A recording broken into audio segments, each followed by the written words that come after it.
지난 반세기 동안 대한민국 경제를 지탱해온, 아니 우리 사회의 무의식을 지배해온 단 하나의 거대한 신화가 있습니다. 바로 부동산 불패입니다. 정권이 바뀌고 글로벌 금융위기가 닥쳐도, 심지어 전쟁의 공포가 드리워도 결국 서울의 콘크리트 아파트 값은 우상향한다는 믿음. 그것은 단순한 투자 격언을 넘어 대한민국 중산층의 삶을 규정하는 종교이자 계층 이동을 위한 유일한 사다리였습니다. 자산을 불려나가는 과정은 곧 빚을 감당하는 능력을 증명하는 과정이었고, 우리는 그것을 레버리지라는 세련된 이름으로 포장하며 위험을 성장의 동력으로 착각해왔습니다. 하지만 지금 그 견고했던 신화의 지반이 굉음을 내며 갈라지고 있습니다. 우리가 애써 외면해왔던, 혹은 통제 가능하다고 믿었던 거대한 괴물, 헬치움 900조 가계부채라는 시한폭탄의 타이머가 마침내 작동하기 시작했기 때문입니다. 지금 여러분이 서 있는 도시를 둘러보십시오. 화려하게 솟아오른 마철루와 밤을 밝히는 수만 개의 창문들. 겉보기엔 여전히 풍요로워 보이는 이 도시의 풍경 뒤에는 실체 없는 자산 가치에 기대어 쌓아 올린 위태로운 모래성이 존재합니다. 대한민국 가계부채 총 900조 원. 여기에 전세 보증금이라는 사금융의 영역과 자영업자 부채까지 합치면 실질적인 민간 부채의 규모는 이미 3천조 원을 넘어선다는 분석까지 나오고 있습니다. 이는 GDP 대비 세계 최고 수준이며 국가 경제가 벌어들이는 모든 돈을 한 푼도 쓰지 않고 수년을 갚아야만 해결될까 말까 한 천문학적인 숫자입니다. 더 이상 빚은 성장의 도구가 아닙니다. 이제 빚은 개인의 삶을 옥죄고 소비를 잠식하며 끝내 국가 시스템의 근간을 위협하는 흉기가 되어 돌아왔습니다. 과거의 위기가 기업의 부실이나 외환 부족에서 촉발된 급성 질환이었다면, 지금 우리가 마주한 위기는 서서히, 그러나 확실하게 경제의 활력을 갉아먹는 만성적이고 구조적인 암세포와 같습니다. 저금리의 파티는 끝났습니다. 미 연준의 금리 인상은 먼 나라의 이야기가 아니라 매달 갱신되는 대출 이자 고지서라는 현실의 공포로 다가왔습니다. 거래 절벽으로 멈춰버린 부동산 시장, 역전세난의 비명, 그리고 감당할 수 없는 이제 무너지는 영끌 쪽의 한숨은 다가올 거대한 태풍의 전조일 뿐입니다. 우리는 지금 어디에 서 있습니까? 그리고 이 폭탄이 터지는 순간 우리는 살아남을 수 있습니까? 오늘 이 다큐멘터리는 그 불편하지만 반드시 마주해야 할 진실을 추적하려 합니다. 부동산 불패라는 신화가 끝나는 곳에서 대한민국 경제의 가장 잔인한 겨울이 시작되고 있습니다. 지난 몇 년간 우리는 역사상 유례없는 기이한 현상을 목격했습니다. 자고 일어나면 억 단위로 뛰어오르는 호가, 노동의 가치는 비웃음거리가 되고 오직 자산의 증식만이 미덕으로 칭송받던 광기의 시간들 말입니다. 코로나19 팬데믹이 촉발한 유동성의 홍수는 실물 경제의 침체와는 무관하게 모든 자산 가격을 비이성적으로 밀어 올렸습니다. 사실상 0%에 가까웠던 초저금리는 시장에 강력한 환각제로 작용했습니다. 빚을 내지 않는 사람은 시대에 뒤처진 낙오자로 취급받았고, 벼락거지라는 자주 섞인 신조어는 2003북 세대의 조급증을 극한으로 부추겼습니다. 너도나도 영혼까지 끌어모아 빚을 내어 자산을 사들이는 행위, 이른바 영끌은 생존을 위한 처절한 몸부림이자 맹목적인 신앙이었습니다. 하지만 언제나 그렇듯 과잉 유동성이 차려놓은 파티의 계산서는 예고 없이, 그리고 아주 가혹하게 날아들었습니다. 미국 연준 FED이 이 40년 만에 최악의 인플레이션을 잡기 위해 전례 없는 속도로 금리를 끌어올리자 전 세계 자산시장을 감싸고 있던 거품은 순식간에 걷히기 시작했습니다. 그리고 한국 시장은 이 거대한 해일 앞에서 가장 취약한 구조를 드러냈습니다. 전체 대출 중 변동금리 비중이 70%를 상회하는 기형적인 대출 구조 탓에 글로벌 긴축의 충격파는 완충지대 없이 고스란히 가계의 현금 흐름을 강타했습니다. 부동산 중개업소의 전화기는 침묵에 잠겼습니다.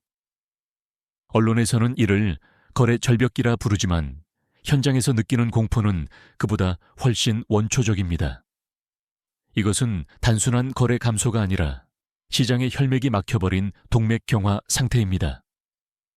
팔려는 사람은 과거의 신고가를 기억하며 버티고 있지만 사려는 사람은 더 이상 그 가격을 지불할 능력도 의지도 상실했습니다.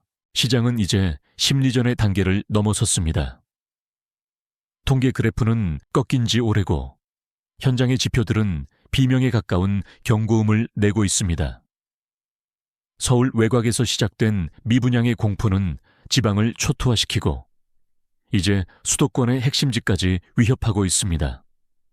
악성 미분양이라 불리는 중공 후 미분양 물량이 쌓여가는 속도는 건설사들의 자금줄을 말려버리고 있으며 이는 곧 금융권의 부실로 전이될 태세를 갖추고 있습니다. 집값이 떨어지는 것보다 더 무서운 것은 아무도 집을 사지 않는다는 사실입니다. 황금성이 사라진 부동산은 그저 세금과 이자를 잡아먹는 거대한 콘크리트 덩어리에 불과합니다. 누군가가 더 비싼 가격에 내 물건을 받아줄 것이라는 더 큰 바보 이론, Greater Fool Theory 은 더 이상 작동하지 않습니다.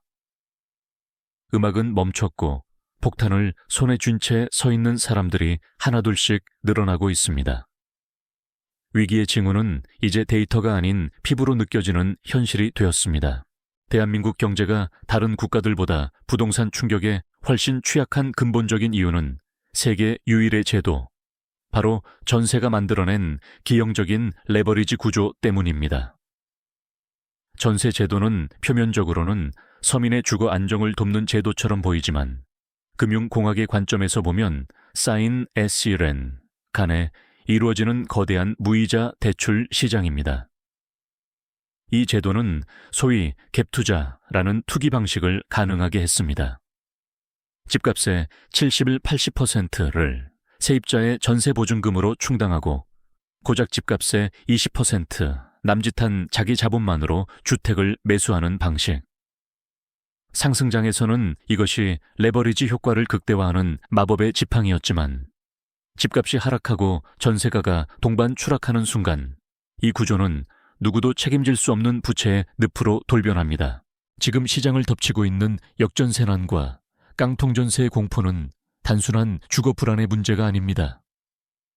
집주인은 다음 세입자에게 받은 보증금으로 이전 세입자의 돈을 내줘야 하는데 전세 시세가 수억 원씩 떨어지면서 그 차익을 메꿀 방법이 사라진 것입니다. 결국 집주인은 파산하고 집은 경매로 넘어가며 세입자는 평생 모은 전 재산을 날리는 비극이 연쇄적으로 발생합니다. 이것은 금융기관의 대출 장부에는 잡히지 않는 그림자 금융의 붕괴를 의미합니다. 은행 빚은 상환유예라도 받을 수 있지만 쌓인 간의 채무인 전세금 반환 실패는 즉각적인 법적 분쟁과 가정경제의 파탄으로 이어집니다. 갭투자라는 이름으로 촘촘히 엮여있던 사다리가 끊어지면서 그 위에 서 있던 수많은 사람들이 동시에 추락하고 있는 형국입니다. 더 큰 문제는 부동산 시장의 붕괴가 건설금융, 즉 프로젝트 파이낸싱, PF 부실로 직결된다는 점입니다. 한국의 아파트 건설 사업은 대부분 미래에 들어올 분양 수익을 담보로 막대한 자금을 빌려 쓰는 외상공사 구조로 이루어져 있습니다. 부동산 호황기에는 증권사와 저축은행들이 앞다투어 이 PF 대출에 돈을 댔습니다. 땅만 파도 돈이 된다고 믿었기 때문입니다. 하지만 미분양이 속출하고 자금 회수가 불가능해지자 건설사들의 돈맥경화는 자금을 대준 금융권으로 빠르게 전이되고 있습니다. 특히 제1금융권보다 자본 건전성이 약한 저축은행, 캐피털, 중소증권사들은 이미 시한폭탄을 안고 있는 것과 다름없습니다. 건설사가 무너지면 하청업체가 줄도산하고 자금을 댄 금융사가 흔들리며 이는 다시 실물 경제 전체를 위축시키는 악순환의 고리가 완성되는 것입니다. 우리는 지금 빚으로 쌓아 올린 거대한 도미노의 첫 번째 블록이 넘어가는 순간을 목격하고 있습니다. 경제사학자들은 입을 모아 말합니다. 이번엔 다르다, this time is different 라는 말이야말로 인류 금융 역사상 가장 비싸고 위험한 착각이라고 말입니다. 지금 대한민국의 상황을 보며 우리는 일본과는 다르다. 미국 같은 시스템 붕괴는 없다라고 자위하는 것은 과거 모든 법을 붕괴 직전의 국가들이 읊조렸던 주문과 소름 끼칠 정도로 똑같습니다. 우리는 멀리 갈 것도 없이 바로 옆나라 일본에 잃어버린 30년을 직시해야 합니다. 1990년 초 일본 도쿄의 황거 황주, 땅값이 미국 캘리포니아 전체 땅값보다 비쌌던 그 시절, 일본인들은 부동산 불패를 의심하지 않았습니다. 하지만 버블이 터지자 자산 가격은 고점 대비 80% 이상 폭락했고 개인과 기업은 빚을 갚느라 소비와 투자를 멈췄습니다.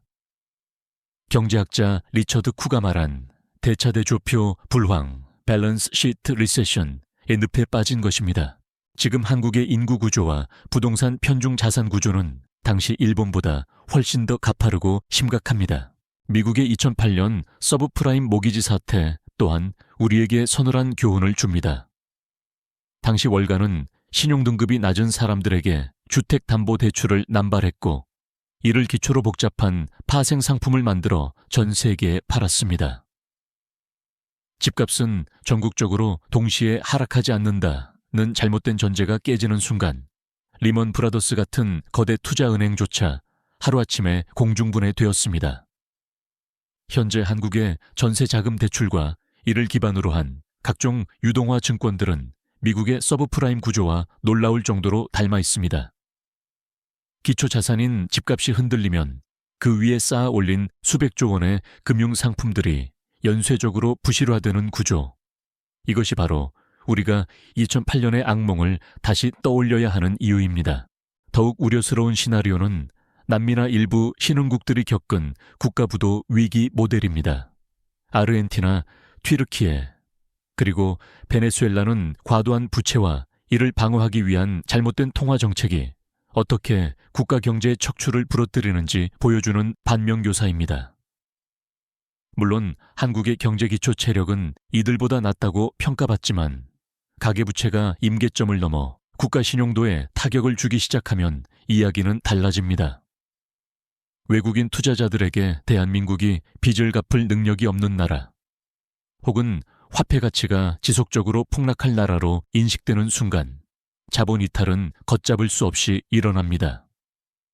1997년 IMF 외환위기가 기업의 빚 때문이었다면 다가올 위기는 가계의 빚이 도화선이 되어 국가 시스템 전체의 신뢰를 무너뜨리는 형태로 전개될 수 있습니다. 세계 경제의 역사는 끊임없이 경고하고 있습니다. 빚으로 쌓은 성장은 반드시 무너지며 그 대가는 혹독하다고 말입니다. 7년 주 900조 원의 부채가 가져올 가장 확실하고도 치명적인 결과는 바로 소비의 증발입니다. 가계가 벌어들이는 소득의 절반 이상이 매달 은행 이자와 원금을 갚는 데 쓰이는 상황에서 지갑은 닫힐 수밖에 없습니다. 이를 경제학에서는 대차대조표 불황, 밸런스 시트 리세션에 의한 소비 절벽이라 부릅니다. 사람들은 외식을 끊고 옷을 사지 않으며 꼭 필요한 생필품 외의 모든 지출을 동결합니다. 이는 곧바로 내수경제의 모세혈관인 600만 자영업자의 붕괴로 이어집니다. 골목 상권이 무너지고 폐업이 속출하면 기업은 투자를 줄이고 채용문을 닫아버립니다. 소비 위축, 기업 실적 악화, 고용 불안, 가계 소득 감소, 소비 추가 위축이라는 교과서에서나 보던 디플레이션의 악순환이 대한민국 한복판에서 현실화되고 있는 것입니다. 이것은 일시적인 경기 침체가 아니라 경제의 성장 엔진 자체가 꺼져가는 장기 복합 불황의 서막입니다. 더욱 뼈아픈 것은 부동산 가격 하락이 가져오는 심리적 충격, 즉 영리 자산 효과입니다. 지난 수년간 내 집값이 오를 때는 당장 수중에 현금이 없어도 마치 부자가 된 듯한 착각에 빠져 소비를 늘렸습니다. 하지만 집값이 수억 원씩 증발하는 지금, 사람들은 본능적으로 공포를 느끼며 지출을 극단적으로 줄이고 있습니다. 가계 자산의 5% 이상이 황금성 떨어지는 부동산에 묶여있는 한국 특유의 기형적 구조 탓에 집값 하락은 단순한 자산 감소가 아닌 인생의 실패이자 생존의 위협으로 다가옵니다. 빚을 갚기 위해 살던 집을 팔아야 하지만 팔리지 않고, 그렇다고 빚을 안 갚을 수도 없는 진퇴양난의 상황. 이 과정에서 중산층은 빠르게 빈곤층으로 전락하고 사회의 허리는 무너져 내립니다. 무엇보다 이 거대한 부채와 집값 거품은 대한민국 소멸의 시계를 가속화하고 있습니다. 세계 최저 수준인 합계 출산율 0.7명 선의 붕괴. 이는 청년 세대가 평생 일해도 갚을 수 없는 빚과 넘볼 수 없는 집값들 보며 미래를 포기했음을 알리는 처절한 신호입니다. 감당할 수 없는 주거 비용은 결혼과 출산을 선택이 아닌 사치로 만들었습니다. 기성세대가 빚으로 쌓아 올린 부동산 불패의 신화가 역설적으로 그 자산을 물려받아야 할 미래 세대의 씨를 말려버린 것입니다. 지금의 위기는 단순한 경제 지표의 하락을 넘어 국가의 존속 가능성 자체를 위협하는 인구학적 재앙과 맞물려 돌아가고 있습니다. 이 거대한 부채 폭탄 앞에서 대한민국 정부와 한국은행은 그야말로 진퇴양난 딜레마의 늪에 빠져 있습니다. 경제학 교과서에 나오는 정석적인 해법이 통하지 않는 이른바 정책의 무력화 단계에 진입했기 때문입니다.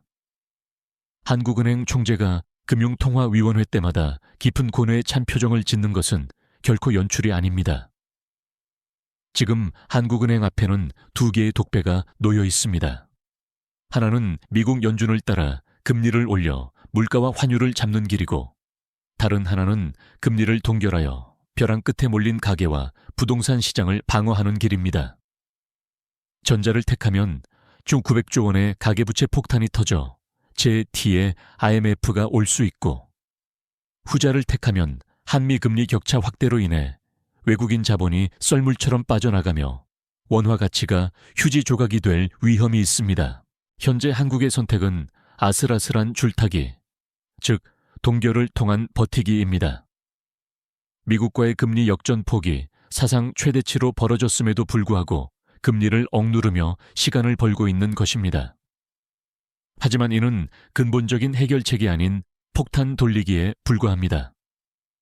정부는 부동산 경착륙을 막기 위해 1.3 대책 등 전방위적인 규제 완화 카드를 꺼내 들었고, 특례 보금자리론과 같은 정책 모기지를 통해 억지로 돈을 풀어 집값을 떠받치고 있습니다. 빚 때문에 생긴 위기를 다시 빚으로 막으려는 이 역설적인 처방은 당장의 급한 불은 끌 수 있을지 몰라도 부실의 규모를 키워 미래 세대에게 더 큰 청구서를 떠넘기는 행위입니다. 시장은 정부의 시그널을 빚을 내서라도 집을 사라는 구호로 읽고 있지만 정작 돈을 빌려야 할 수요자들의 체력은 이미 고갈된 상태입니다. 이러한 정책적 엇박자는 시장에 도덕적 하위, moral hazard라는 심각한 부작용을 낳고 있습니다. 정부가 어떻게든 부동산을 살려줄 것이다. 설마 다 죽게 내버려 두겠어? 라는 막연한 기대 심리가 구조조정을 지연시키고 있는 것입니다. 부실한 건설사는 퇴출되어야 하고, 무리하게 빚을 낸 투기 수요는 청산되어야 시장이 정상화됩니다. 하지만 고통스러운 수술을 미루고 진통제만 투여하는 사이 한국 경제의 기초 체력은 서서히 괴사하고 있습니다. 환율 400원의 공포는 언제든 다시 들이닥칠 수 있습니다. 대외 의존도가 높은 한국 경제 구조상 원화 가치 하락은 수입 물가 폭등으로 이어져 결국 서민들의 밥상 물가를 덮치게 됩니다. 집값을 지키려다 나라 경제 전체에 둑이 터질 수 있는 위태로운 상황. 이것이 바로 지금 우리가 마주한 정책의 한계이자 냉혹한 현실입니다. 그렇다면 우리 앞에는 어떤 시나리오가 기다리고 있을까요? 전문가들은 앞으로의 2, 3년이 대한민국 경제의 명운을 가를 골든타임이자 가장 고통스러운 구조조정의 시간이 될 것이라 경고합니다. 첫 번째 시나리오는 정부가 가장 바라는 연착륙 소프트 랜딩입니다. 집값이 물가 상승률을 감안하여 서서히 하락하고 소득이 늘어나면서 자연스럽게 거품이 꺼지는 그림입니다. 하지만 이는 유동성이 풍부하고 경제 성장률이 높을 때나 가능한 이상적인 이야기입니다. 지금처럼 잠재 성장률이 1%대로 추락하고 인구 구조가 무너지는 상황에서 연착륙은 교과서 속에만 존재하는 환상에 가깝습니다. 우리가 대비해야 할 현실적인 시나리오는 L자형 장기 침체 혹은 급격한 경착륙 하드랜딩입니다. 전주 900조 원의 부채가 한꺼번에 터지지 않도록 틀어막을 수는 있겠지만 그 대가로 한국 경제는 식물인간 상태에 빠지게 됩니다. 좀비 기업과 하우스푸어를 연명시키기 위해 금융자원이 비효율적인 곳에 계속 투입되면서 정작 혁신하고 성장해야 할 분야로 돈이 돌지 않는 동맥경화가 고착화되는 것입니다. 이는 일본이 겪었던 잃어버린 30년의 한국판 버전이며 어쩌면 일본보다 훨씬 더 빠르고 강력하게 진행될 수 있습니다. 일본은 기축통화국이자 대외 순자산 1위 국가라는 기초 체력이라도 있었지만 우리는 수출이 막히고 원화 가치가 떨어지면 버틸 재간이 없는 소규모 개방 경제이기 때문입니다. 최악의 경우 대외적인 충격, 예를 들어 지정학적 위기나 미국발 금융 쇼크, 이 겹치면서 원화 가치와 자산 가치가 동시에 폭락하는 퍼펙트 스톰이 닥칠 수 있습니다. 이때는 더 이상 정부가 개입할 여력이 사라집니다. 환율 방어를 위해 외환 보유고를 헐어야 하고 기준금리를 대폭 올려야 하는 상황이 오면 영끌 쪽과 한계 기업은 추풍 낙엽처럼 쓸려 나가게 됩니다. 부동산 가격이 고점 대비 반토막이 나고 경매 시장에 물건이 쏟아져도 받아줄 사람이 없는 공황 상태. 이것은 공포를 조장하기 위한 소설이 아니라 수치와 데이터가 가리키는 가장 확률 높은 미래 중 하나입니다. 우리는 이제 마냥 좋아질 것이라는 막연한 낙관론을 버리고 냉혹한 시나리오 앞에서 스스로를 지킬 방패를 준비해야 합니다. 난세 다루안시, 이 영웅이 난다고 하지만 경제위기 상황에서 평범한 개인이 영웅이 되려 하는 것만큼 위험한 도박은 없습니다. 지금부터는 철저히 생존 서바이벌, 모드로의 전환이 필요합니다. 생존을 위한 첫 번째 원칙은 디레버리징, 딜레버라징, 즉 부채 축소입니다. 지난 10년이 빚을 내서 자산을 불리는 레버리지의 시대였다면 앞으로의 10년은 빚을 줄여 살아남는 자가 기회를 잡는 시대가 될 것입니다. 금리는 내려갈 기미를 보이지 않고 자산 가격은 하락하는 구간에서 빚은 더 이상 지렛대가 아니라 여러분의 발목을 자르는 족쇄입니다. 언젠가 오르겠지라는 기대로 과도한 이자를 감당하며 버티는 것은 침몰하는 배에서 무거운 짐을 끌어안고 있는 것과 같습니다. 고통스럽더라도 감당 불가능한 자산은 과감히 정리하고 현금 흐름을 개선하여 부채의 무게를 줄이는 것이 최우선 과제입니다. 두 번째 원칙은 현금의 확보, Cash is King입니다. 위기의 시대에 현금은 단순한 교환 수단이 아니라 가장 강력한 무기이자 기회비용입니다. 모든 자산 가격이 폭락할 때 유일하게 가치가 오르는 자산은 현금, 그 중에서도 기축통화인 달러입니다. 부동산, 주식, 코인 등 모든 위험 자산에서 거품이 빠질 때 현금을 쥐고 있는 사람은 헐값에 우량 자산을 주워 담을 수 있는 박앤세일의 기회를 얻게 됩니다. 워런 버핏이나 현명한 투자자들이 위기 때마다 천문학적인 돈을 버는 비결은 복잡한 투자 기법이 아니라 남들이 탐욕에 취해 있을 때 현금을 모으고 남들이 공포에 질려 던질 때 그 현금으로 자산을 매입하는 단순한 원칙을 지켰기 때문입니다. 지금 당장 수익률이 낮더라도 황금성이 좋고 안전한 예금이나 당위 채권, 달러 자산으로 포트폴리오를 옮겨야 할 때입니다. 하지만 여기서 말하는 생존 전략은 단순히 돈을 지키는 기술만을 의미하지 않습니다. 진짜 중요한 것은 경제적 문해력을 키우는 것입니다. 언론의 헤드라인이나 유튜버의 선동에 휩쓸리지 않고 금리와 환율의 흐름을 읽고 스스로 판단할 수 있는 눈을 가져야 합니다. 위기는 준비되지 않은 자에게는 재앙이지만 공부하고 준비된 자에게는 계층 이동의 사다리가 되어주기도 합니다. IMF 때도 2008년 금융위기 때도 누군가는 망했지만 누군가는 부의 추월차선에 올라탔습니다. 그 차이를 만든 것은 운이 아니라 흐름을 읽는 통찰력과 냉철한 대응이었습니다. 지금 이 혼돈의 시기는 역설적이게도 여러분이 진짜 부의 속성을 공부할 수 있는 가장 완벽한 실전 교과서입니다.